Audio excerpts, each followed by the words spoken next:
اعوذ باللہ السمیع العلیم من الشیطان الرجیم بسم اللہ الرحمن الرحیم۔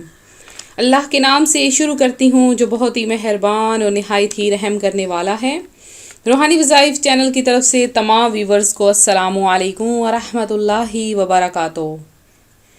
میں اپنا چینل روحانی وظائف کے ساتھ آج آپ کی خدمت میں شعبان المعظم کی آخری جمعرات کا ایک ایسا وظیفہ لائی ہوں کہ یہ ایک ایسا وظیفہ ہے کہ جس سے ہر حاجت ہر خواہش پوری ہو جاتی ہے۔ سخت سے سخت ترین مہم ہو، آپ کو کوئی مشکل پریشانی پیش آئے اور کوئی بھی حاجت ایسی جو کہ کبھی پوری نہ ہوتی ہو، تو یہ دن یہ پل ختم ہونے سے پہلے یہ عمل کر لیں، انشاءاللہ تعالی آپ کی ہر حاجت ہر خواہش ہر مراد پوری کر لی جائے گی۔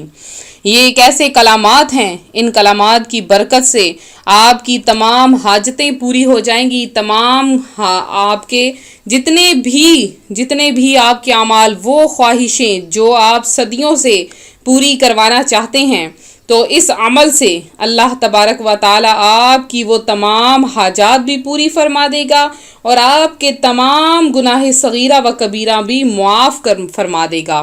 تو میں اپنا وظیفہ شروع کروں گی، اس سے پہلے میں اپنے تمام نئے آنے والے ویورز سے گزارش کرتی ہوں جو ہمارے چینل پر ابھی نئے آئے ہیں کہ ہمارا چینل روحانی وظائف ضرور سبسکرائب کر لیں اور ساتھ دیے بیل آئیکن کا بٹن بھی پریس کریں تاکہ ہر آنے والی نئی ویڈیو سب سے پہلے آپ تک پہنچ سکے۔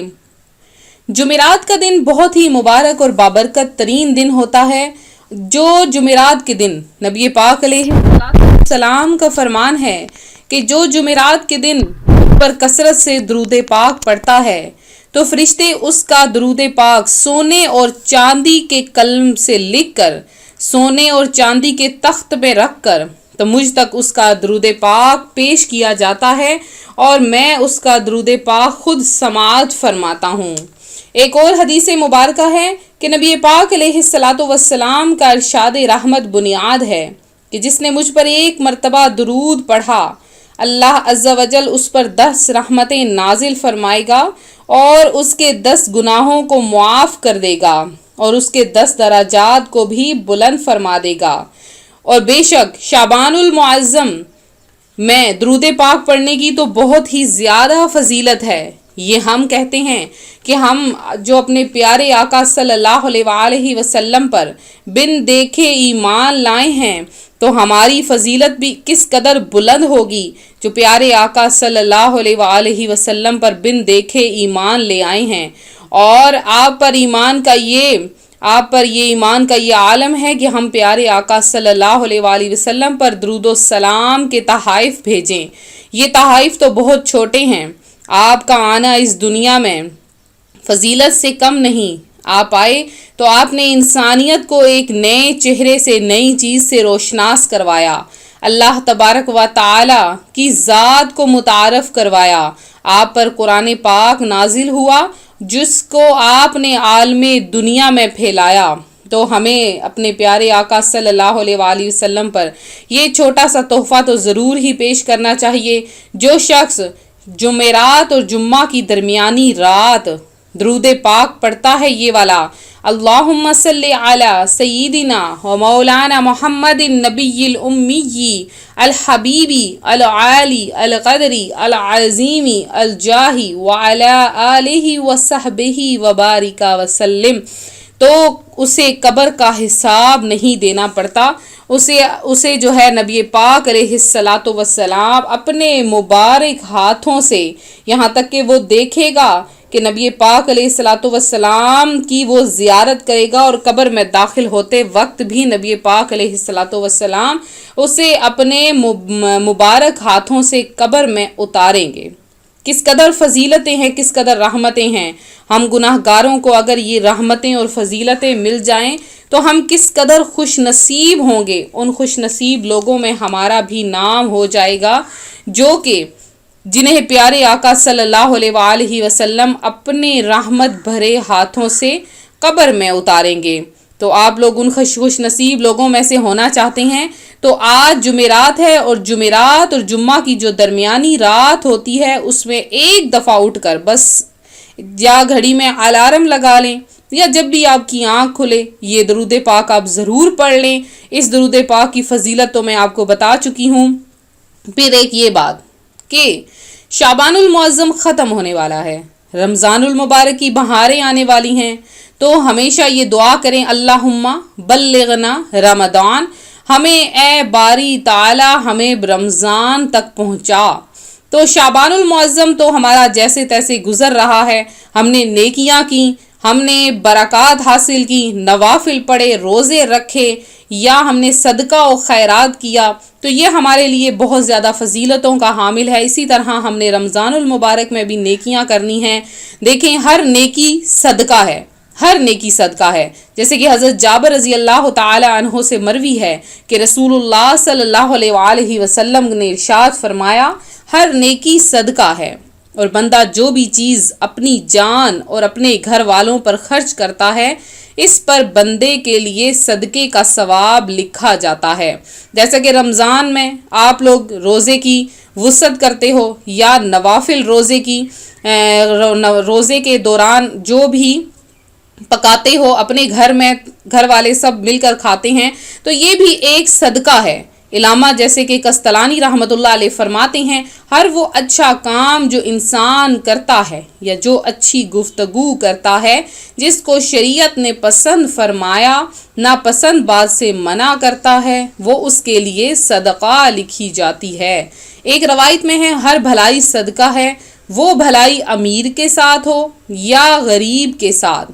امام جلال الدین عبد الرحمن سیوطی رحمۃ اللہ علیہ فرماتے ہیں ہر نیکی صدقہ ہے، یعنی جو بھی اچھا کام کرے گا تو اس کا ثواب مال صدقہ کرنے والے کے ثواب کی مثل ہوگا.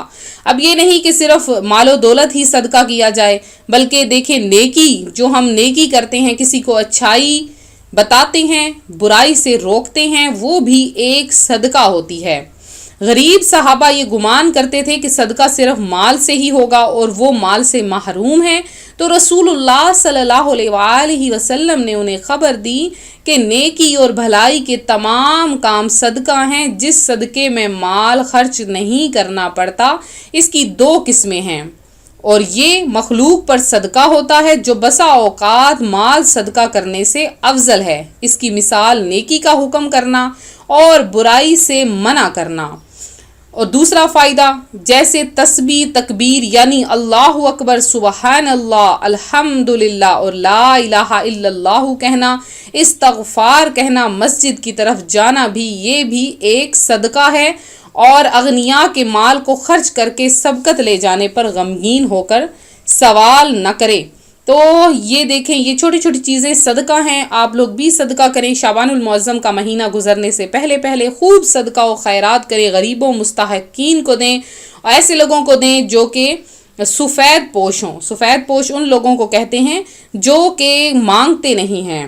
تو آج جو جمعرات کا دن ہے تو جمعرات کے دن تو خوب صدقہ کریں، اپنے اوپر سے صدقہ کریں اور یہ وظیفہ کریں، انشاءاللہ آپ کی حاجتیں پوری ہوں گی. پہلے آپ چند روپے، 10 روپے، 12 روپے یا 50 روپے، 100 روپیہ، جتنے بھی آپ کے پاس ہوں، جتنے بھی آپ سب سے پہلے اپنے اوپر سے واریں اور اس کے بعد اس کو صدقہ کریں. پھر آپ یہ وظیفہ کریں، انشاءاللہ عز و جل آج کے دن آپ کی کوئی بھی حاجت رد نہیں ہوگی، کوئی مراد رد نہیں ہوگی. آج کا دن ہے، مانگ لیں. وظیفہ کیا ہے؟ آج کے دن آپ نے عصر کی نماز کے بعد یہ والے کلمات پڑھ لینے ہیں. اسے کلمہ توحید بھی کہا جاتا ہے. کلمہ توحید آپ نے پڑھنا ہے، یعنی لا الہ الا اللہ وحدہ لا شریک لہ لہ الملک ولہ الحمد وہو علی کل شیء قدیر. اس کی بہت زیادہ برکات ہیں. ایک برکت آپ کو سنا دوں کہ شہنشاہ خوش خصال پیکر حسن و جمال صلی اللہ علیہ وآلہ وسلم نے فرمایا بہترین دعا یوم عرفہ کی دعا ہے، اور سب سے بہتر کلمہ جو میں نے اور مجھ سے پہلے کے انبیاء کرام نے کہا وہ یہ ہے کہ لا الہ الا اللہ وحدہ لا شریک لہ لہ الملک ولہ الحمد وہو علی کل شیء قدیر. نبی پاک علیہ الصلوۃ والسلام کا یہ بھی فرمان ہے کہ جس نے چاندی یا دودھ صدقہ کیا یا اندھے کو راستہ بتایا تو یہ ایک غلام آزاد کرنے کی طرح ہے، اور جس نے یہ کلمات یعنی کلمہ توحید پڑھا تو یہ بھی ایک غلام آزاد کرنے کی طرح ہے، اور جس نے یہ کلمات پڑھے اللہ تعالیٰ اس کی تمام حاجتیں تمام مرادیں پوری فرما دیتا ہے۔ تو یہ آپ نے صرف اور صرف 300 مرتبہ نماز عصر کے بعد پڑھنا ہے، اور 33 مرتبہ آپ نے یا رافعو پڑھنا ہے۔ یا رافعو آپ پڑھیں گے تو انشاءاللہ تعالیٰ 33 مرتبہ، اور اس کے بعد اول آخر 11 مرتبہ آپ نے درود پاک پڑھنا ہے انشاءاللہ۔ پھر آپ دعا مانگیں گے تو آپ کی تمام حاجتیں پوری ہو جائیں گی۔ آپ جمعرات کے دن دعا مانگیں گے تو جمعے کی رات تک آپ کی حاجتیں پوری ہو جائیں گی انشاءاللہ۔ آپ نے خصوصی دعاؤں میں ہمیں بھی یاد رکھنا ہے اور تمام سننے دیکھنے والوں کو بھی یاد رکھنا ہے۔ تو میں امید کرتی ہوں آج کی یہ ویڈیو آپ کو پسند آئی ہوگی۔ مزید ویڈیوز کے لیے ہمارا چینل روحانی وظائف کو ضرور سبسکرائب کر لیں، اور ساتھ دیے بیل آئیکن کا بٹن بھی پریس کریں تاکہ ہر آنے والی نئی ویڈیو سب سے پہلے آپ تک پہنچ سکے۔ تو ملتے ہیں اپنے اگلے وظیفے کے ساتھ۔ جن بہنوں بھائیوں نے دعا میں حصہ لینا ہے اپنا نام کمنٹ سیشن میں ضرور میسج کریں۔ جمعۃ المبارک کے دن خصوصی دعا کا اہتمام کروایا جائے گا، تو آپ کا نام بھی دعا میں شامل کیا جائے گا۔ ملتے ہیں اپنے اگلے وظیفے کے ساتھ۔ دعا میں یاد رکھیں، اپنا خیال رکھیں۔ فی امان اللہ۔